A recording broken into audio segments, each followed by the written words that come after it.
mother didn't remarry? She did. She did. She remarried later in her Yeah. 50s. And how is she now? She's a mess, an emotional, physical mess. And we're all, with the pandemic, we're all just stuck, just calling her as much as we can, which I hate to do, because whenever I call her, she's mean and spiteful, and because she's scared. She's dying, you know? And I So get that, and I just swallow it and ignore it. what's But your, it's getting burdensome. let me see if I can give you a reframe around it. Kim, what's your grandson's name? Jax, Jax. Jax, I love that. And how old is Jax? He was a year in May. Okay, so he's that, all right, he's a year. Yeah. So there's going to be moments where Jax kind of acts out and is a little unpredictable, and he's going to be, what a child is, which, can be perhaps petulant, can be unreasonable. Like the child's going to have different qualities. My guess is it will never interfere with your love for him. Yeah. Right? There's really nothing that Jax can do that would make you love him less. No. Right? And there will be Right. times when he does things, you're like, well, he's only 3, he's only 5. Of course, he's doing it, he's only 9. Yeah. And you'll come up with a justification in your mind where you can just prioritize love and understanding for Jax's behavior. Right.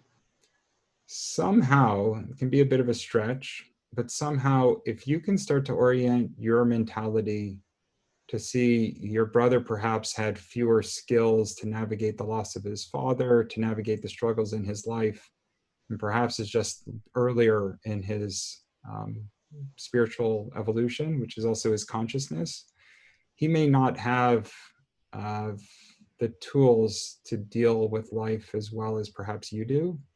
And as a consequence, your brother in some ways is probably behaving the way Jax will behave at different stages.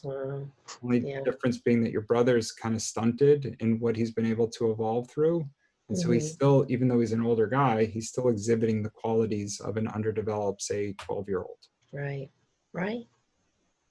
Yeah. So And true. and if you start to reframe a little bit of your interaction with him, instead of saying, well, he's my brother and I kind of would expect more and he's nasty and why, and all that is true. Like, you don't want to put yourself in a position where you're effectively being, hurt or otherwise drained by his interaction. But if you're able to reorient it and kind of just see him as doing the best he can, but with perhaps the consciousness of a child or somebody who's relatively underdeveloped, you may be able to shift what is disdain into a state of compassion.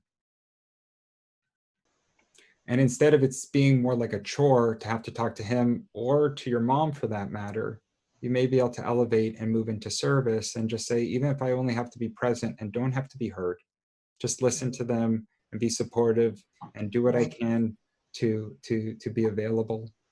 Maybe that's all that's needed at this point. Yeah. Yeah. I think I've done that with my mother, but with my brother, I'm just, Yeah, he's just putting it. so angry. It sounds like he's quite a bit harder. And that's kind of the energy that we all end up as we evolve down our spiritual path. We move deeper into acceptance. And you start to understand, like, Gandhi was beaten within a breath of his life on 2 occasions and asked why he never fought back. His answer was because they believed that what they were doing was right. Mm. Wow. Yeah. That's where they were spiritually at the moment. Yeah. Exactly. Their consciousness had only expanded to that point, and beating the protesters was in their mind the right thing to do. And so your brother, his consciousness has only expanded to that point. And what I end up doing when I get into this frame of mind is I recognize that the earlier you are in your consciousness, right, the earlier the developmental cycle, the greater the suffering.